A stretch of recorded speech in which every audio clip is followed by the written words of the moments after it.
नमस्कार, IND 121 में आपका स्वागत है। मैं हूं आपके साथ नवीन पुरोहित और आज हमारे साथ चर्चा करने के लिए मौजूद हैं मध्य प्रदेश काडर के वरिष्ठ IPS DG लोकायुक्त संजय राणा जी। संजय जी, आपका IND 24 में बहुत बहुत स्वागत है। बहुत बहुत धन्यवाद।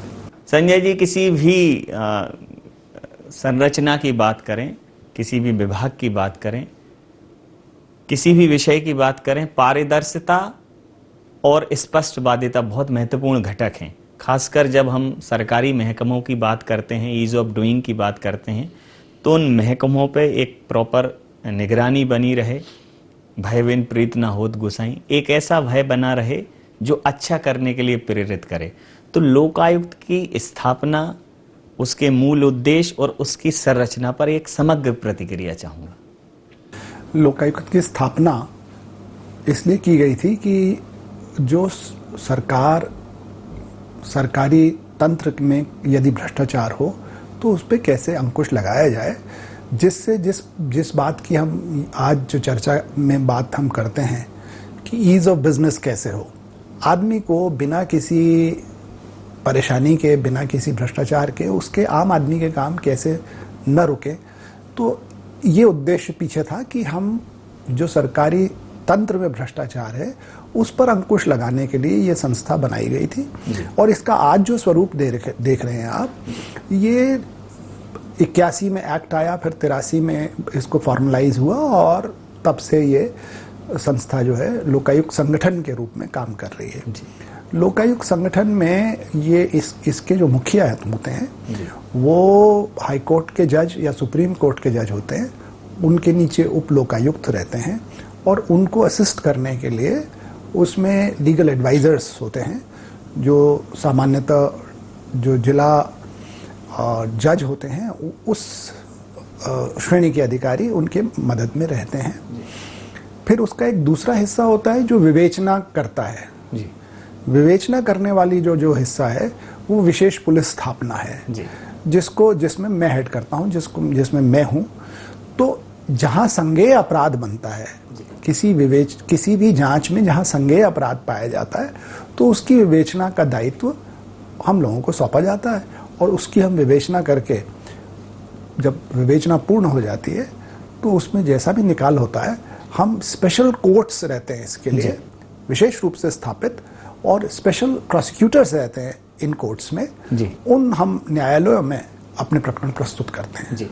मध्य प्रदेश में अगर विशेष पुलिस स्थापना या लोकायुक्त को देखा जाए तो लोकायुक्त का विस्तार, उसकी जो संरचना है, कितनी यूनिट्स हैं जो मध्य प्रदेश में काम कर रही हैं? मध्य प्रदेश में वर्तमान में 8 यूनिट्स हैं जो कार्यरत हैं, जिनको हेड SP रैंक के अधिकारी जो हैं वो हेड करते हैं और उनके नीचे इंस्पेक्टर्स की और DSPs की टीम होती है। हमारे यहाँ अधिनियम में कोई भी निरीक्षक से निम्न स्तर के अधिकारी विवेचक नहीं हो सकते।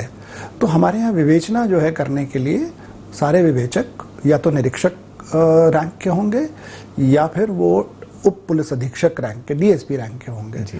तो ये 8 जगह हमारे ये रहते हैं। इसके अतिरिक्त मुख्यालय जो हमारा है उसमें एक DG पदस्थ होते हैं, 2 हमारे एडिशनल DG रैंक के अधिकारी हैं, और उसके अतिरिक्त बाकी जो अमला है वो हमारा जो हमारा विधि सलाहकार के रूप में जो करते हैं, जो काम देखते हैं, जो विधि की दृष्टि से, लॉ के पॉइंट ऑफ व्यू से वो असिस्ट करने के लिए हमारे पास डिप्टी डायरेक्टर प्रोसिक्यूशन रैंक के ऑफिसर्स भी होते हैं, जो हमारे केसेस को उस दृष्टि से भी देखते हैं, विधिक दृष्टि से भी देखते हैं। जी, जिस प्रकार से सर लोकायुक्त में काम करने का अपने आप में एक बड़ा चुनौतीपूर्ण अवसर होता है किसी भी अधिकारी के लिए, और एक ऐसे संगठन को हेड करना जिसको सिस्टम में पारदर्शिता लानी हो, सिस्टम को स्वस्थ रखना हो, सिस्टम को हर प्रकार के भ्रष्टाचार से मुक्त रखना हो, जो सरकार की भी मंशा है, सुशासन की बात करें, गुड गवर्नेंस की बात करें, तो जो लोग इसमें डेप्यूटेशन पर आते हैं, जिनको आप जो हमारी सामान्य पुलिस होती है उससे उठाते हैं, पिक करते हैं, तो उसका क्या मापदंड रहता है और उसके बाद क्या कोई विशेष ट्रेनिंग दी जाती है लोकायुक्त पुलिस को? जब हम लोकायुक्त में डेपुटेशन में लेने के लिए जिसको भी हम लेते हैं, उसका एक बैकग्राउंड चेक तो होता है जिसमें उनके रिकॉर्ड, सर्विस रिकॉर्ड को देखा जाता है। जो साफ सुथरे सर्विस रिकॉर्ड के कर्मचारी अधिकारी हैं उन्हीं को यहाँ पर लिया जाता है। और यूजुअली ऐसा होता है कि मुख्यालय से पैनल आता है सर, मुख्यालय जो है पैनल देते को भेजते हैं हम, जो वो अधिकारियों के नाम भेजते हैं, उस पैनल में से फिर जो यहाँ से अप्रूव पैनल होता है माननीय लोकायुक्त महोदय से, उस पैनल से फिर चयनित होकर जो उनमें से जो उपलब्ध हो पाते हैं वो सरकार उनको उपलब्ध कराती है। सामान्यतः सर देखने में आया है कि जो निजीकरण है या प्राइवेटाइजेशन है उसमें कस्टमर केयरिंग एक इम्पोर्टेंट सेगमेंट के तौर पर खुद ही प्राइवेट कंपनियां अप्लाई करती हैं, उसको लेकर बहुत फोकस्ड रहती हैं।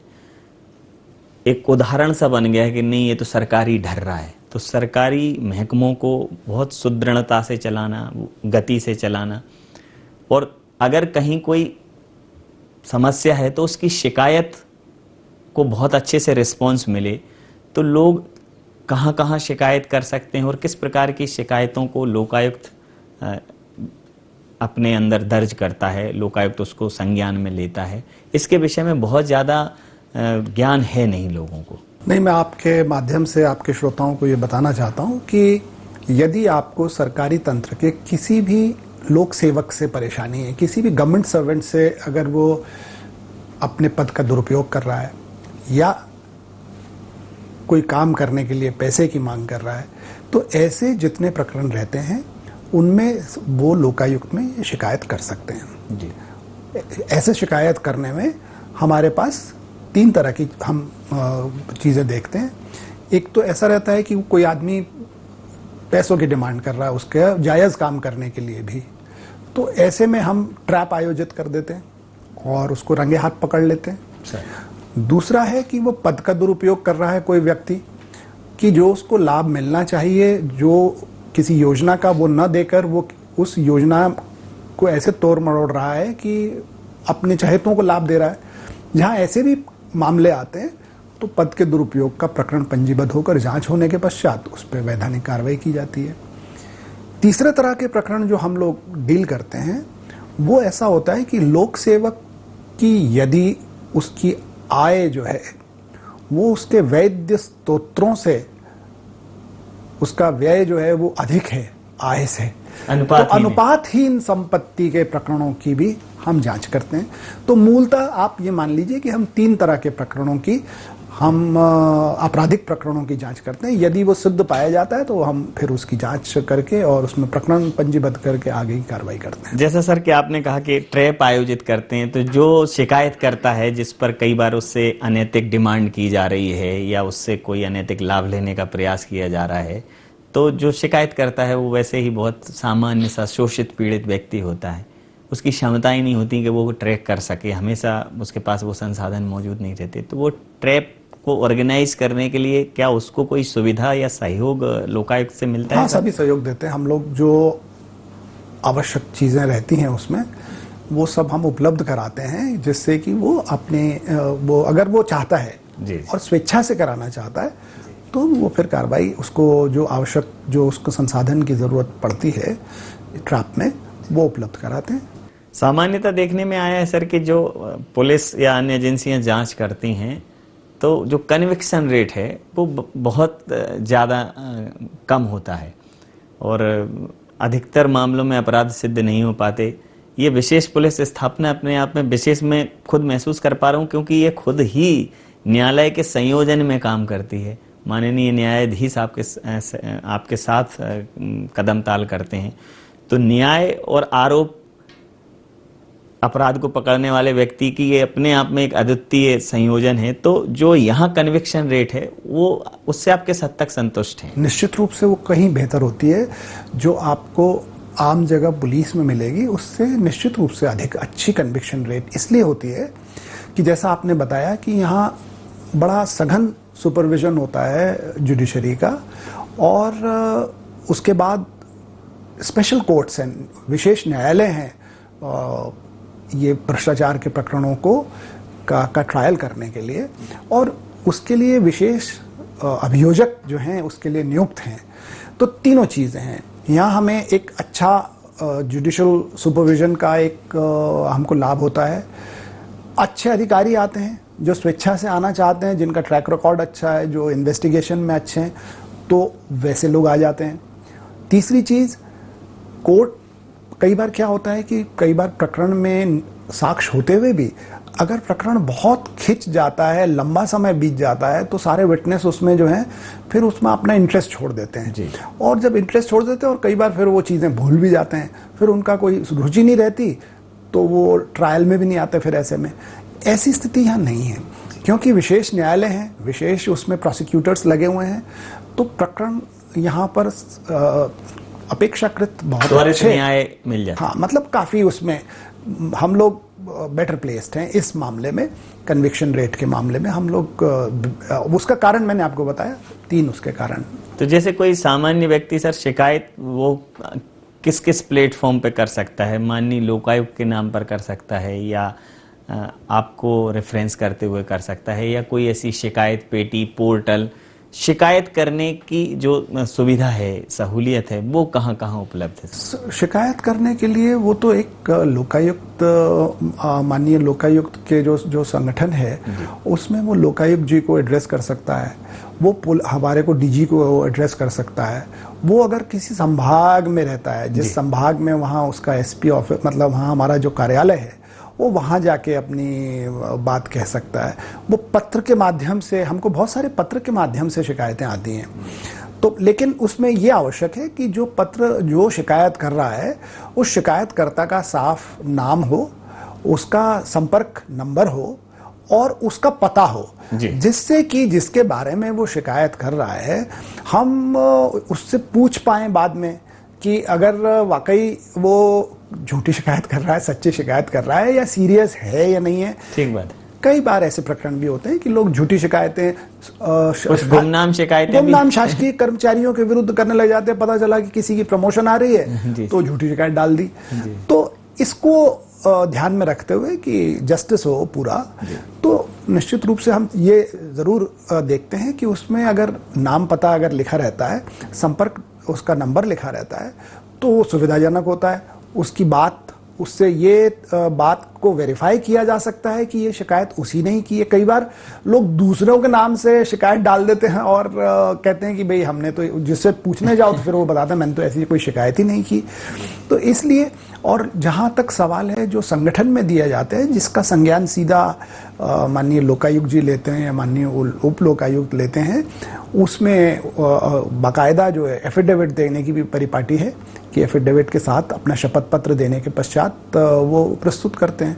तो जो भी सीरियस शिकायत करता है, जो वाकई एग्रीव्ड है और जो इस बात से बिल्कुल उसको कोई संकोच नहीं है कि वो भ्रष्टाचार के विरुद्ध शिकायत कर रहा है और उसकी शिकायत सही है, इसीलिए वो अपना नाम भी नहीं छिपाना चाहता है जी। तो ऐसे जो शिकायतकर्ता होते हैं, निश्चित रूप से वहाँ तो हम बाकायदा कार्रवाई करते हैं और इसीलिए इंसिस्ट करते हैं कि कोई संपर्क रहना चाहिए उसमें, संपर्क किसी तरह का, उसका पता सही हो, उसका टेलीफोन नंबर अंकित हो, तो हमें आसानी होती है। जिस प्रकार से सर, अगर मैं बात करूं कि जो हमारी सामान्य पुलिसिंग है और ये विशेष स्थापना है, तो चूंकि एक बहुत लंबा कार्यकाल उस पुलिसिंग को भी आपने दिया है और अब लोकायुक्त के डीजी बतौर, क्या मूल जो आप अंतर क्या पाते हैं, बेसिक डिफरेंसेस के वो उस पुलिसिंग में और इस कार्य में क्या मूल अंतर है? कहाँ केंद्र बिंदु अलग कहाँ कहाँ हो जाते हैं? देखिए, एक बड़ा सिंपल है। मैं ये समझता हूँ कि जो अब हम काम कर रहे हैं ये एक बड़े सेट का सबसेट है।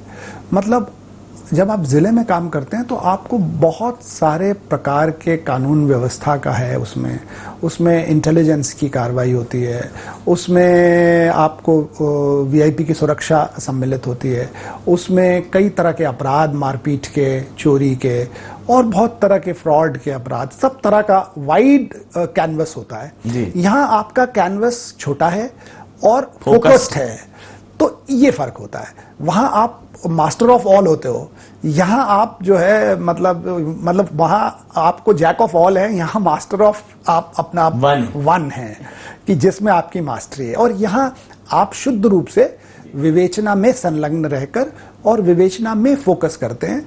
तो यहाँ कोई और दूसरा काम नहीं है, डाइवर्जन नहीं है। कि आज सवेरे कोई कानून व्यवस्था की स्थिति निर्मित हो गई तो फिर वहाँ भागना पड़ा, कोई वीआईपी मूवमेंट हो गई तो फिर वहाँ जाना पड़ा, फिर कोई और सनसनीखेज अपराध हो गया, कोई मर्डर हो गया, उसकी फिर वहाँ दौड़ लग गई।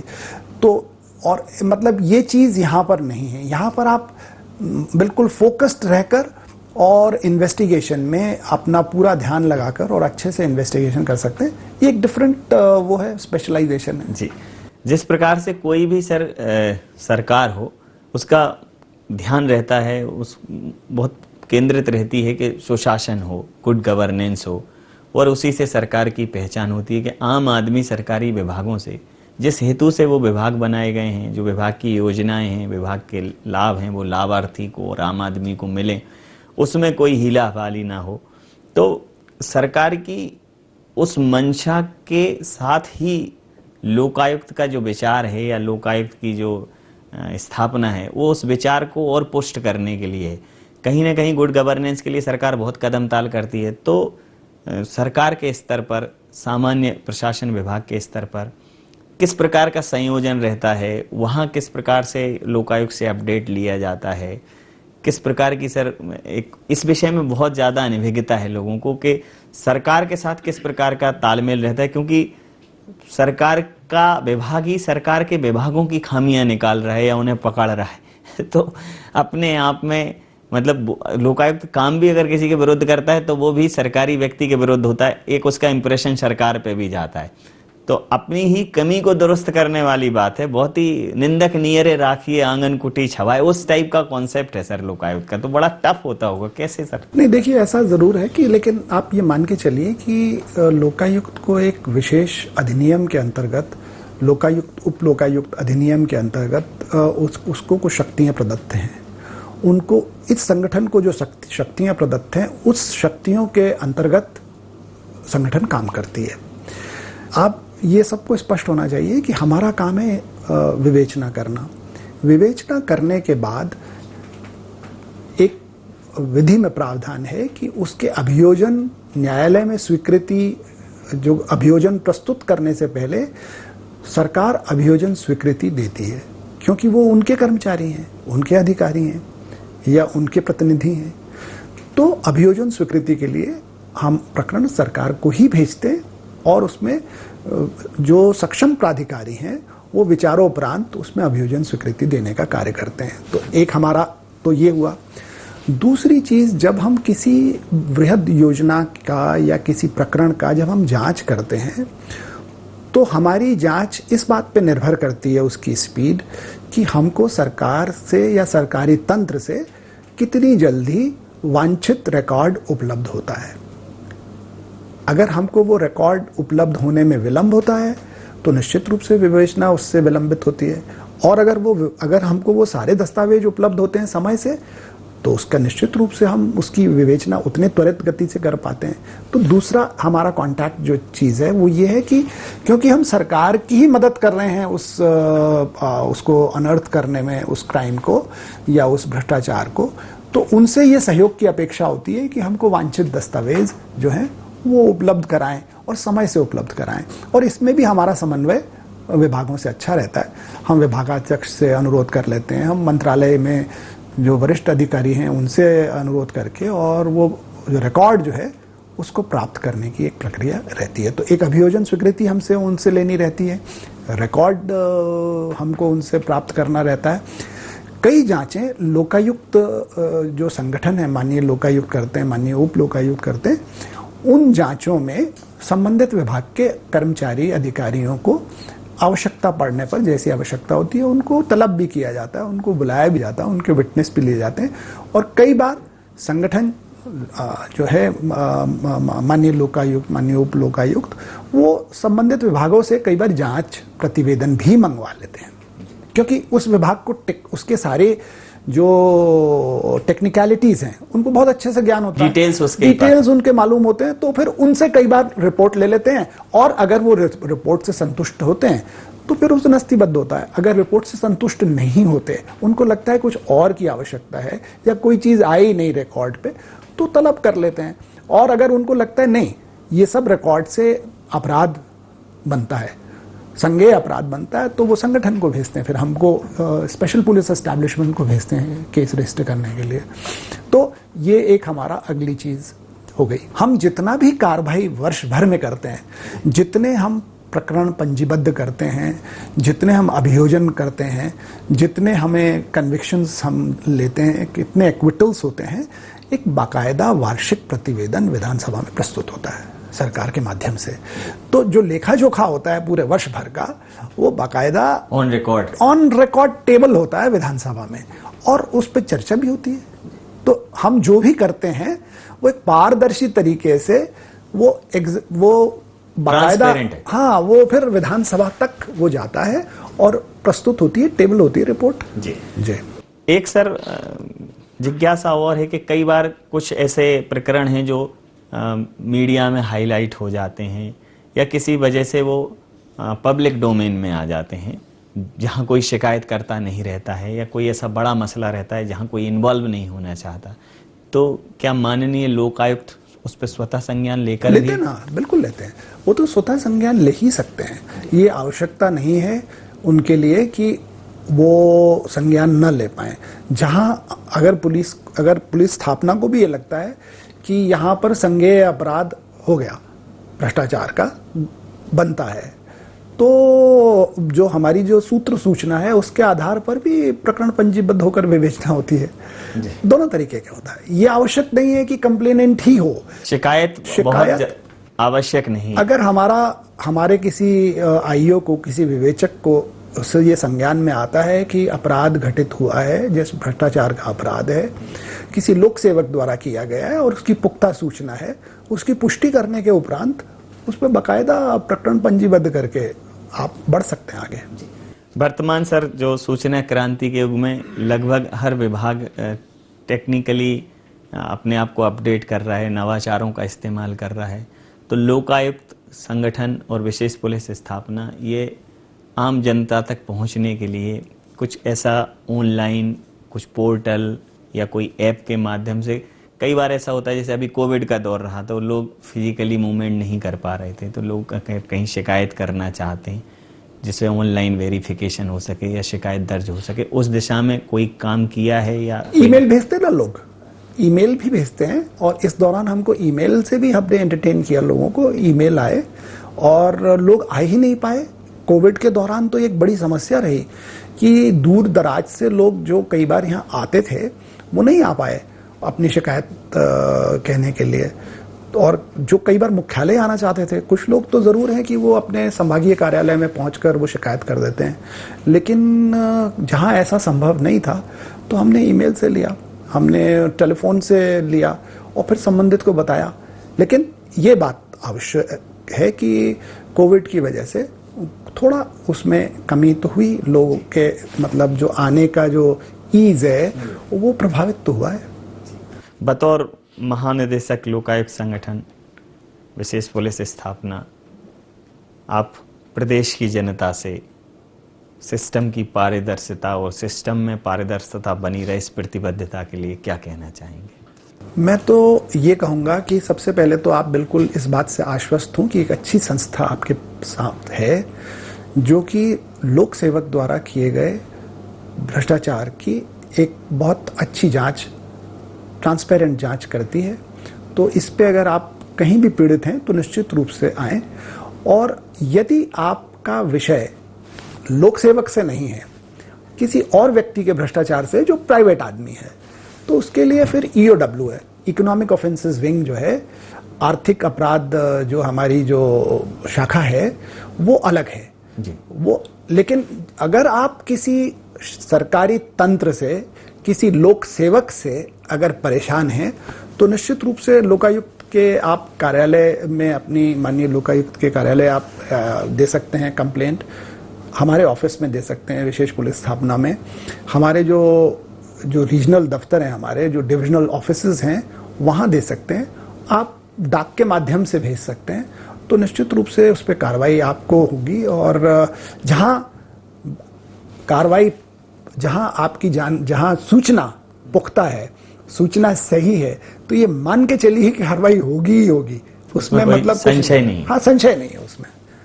तो पारदर्शिता बनी रहे, सिस्टम में शुचिता बनी रहे, जो सरकार की सोच है कि लोगों तक सुशासन पहुंचे, उसके लिए विशेष लोक स्थापना या लोकायुक्त संगठन कटिबद्ध है, प्रतिबद्ध है। और मध्य प्रदेश में इस तंत्र ने भ्रष्टाचार को समाप्त करने की दिशा में बहुत बड़ी कार्रवाइयाँ की हैं, बहुत बड़े कदम उठाए हैं और पूरी पारदर्शिता के साथ पूरे खुले प्लेटफॉर्म पर, ओपन प्लेटफॉर्म पर एक सही शिकायत और एक सही सूचना पर संज्ञान लेने के लिए प्रतिबद्ध है।